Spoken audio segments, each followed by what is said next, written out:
प्रतुंड महाकाय सूर्यकोटि समप्रभ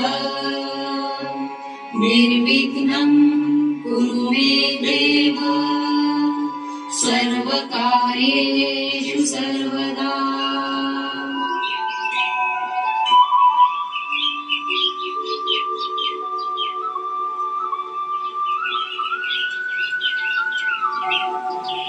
संत ज्ञानेश्वरांचे वडील विठ्ठलपंत कुलकर्णी संसाराचा त्याग करून संन्यास घेतला आणि नंतर दुर्वाज्ञेने गृहस्थ आश्रमात प्रवेश केला. म्हणून लोकांनी त्यांना वाळीत टाकले. त्यांना 4 मुले झाली.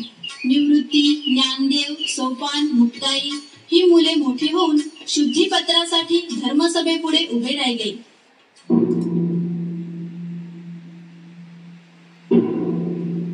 शिव शिव शिव शिव शिव, या मुलांना शुद्धीपत्र कसे देणार? ही तर मुलं जन्मताच अशुद्ध आहेत. महाराज, माणूस जन्मता कसा अशुद्ध असू शकतो?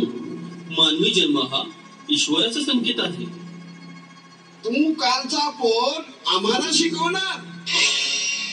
पंडितांनी रागवू नये. धर्मात म्हटले आत्मा पवित्र आहे.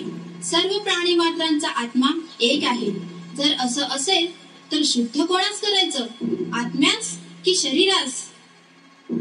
ज्ञानाला वय नसतं महाराज, आत्म्यालाही वय नसतं. वय असतं शरीराला. माझं जरी शरीर बोलत असलं तरी त्याचा बोलविता आत्मा आहे. माझ्याप्रमाणेच सर्व प्राणी मात्रांचा आत्मा एकच आहे. सिद्ध करून दाखवतोस का रे आळंदीच्या पोरा? 4 पोथा पुराण वाचून पोपटपंची करणं फार सोपं असतं. नित्य कशाला? तो रेडा आणि तू दोघं समान आहात ना? तो रेडा तुझ्यासारखा होऊ शकतो का? जर त्याच्या आणि माझ्या आत्म्याचा संवाद घडला तर काय अशक्य? मी जे बोलेल ते तोही बोलेल. म्हणजे तुला काय म्हणायचंय? हा रेडा बोलेल. ऐका ब्राह्मण श्रेष्ठीनो, ऐका. हे रेडेवाल्या, काय नाव आहे रे या रेड्याचं? ज्ञाना. हा ज्ञाना आणि हा नामदेव, दोघांचं नाव तर जुळलं. पाहूया आत्माही जुळतो का? आता हाक मार तुझ्या भावाला, पाहूया.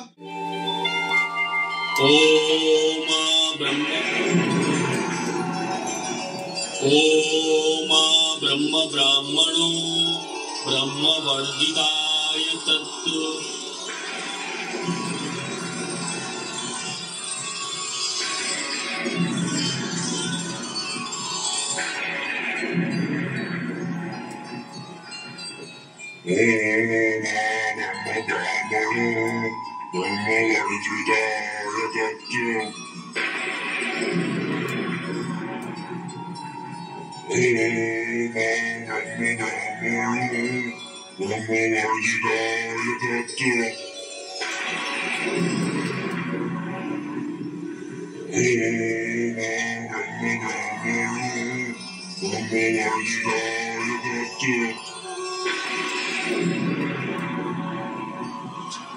हे ज्ञानदेवा, तुम्ही साक्षात परमेश्वर अवतार.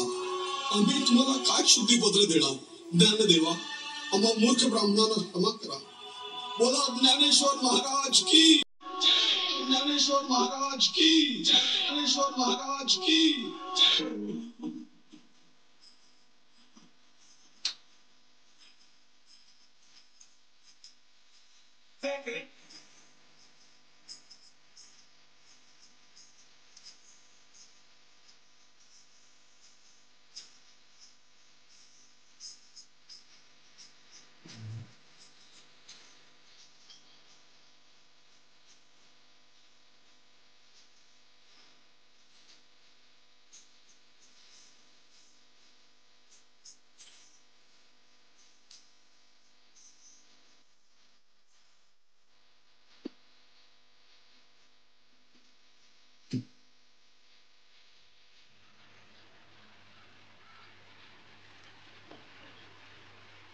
Okay.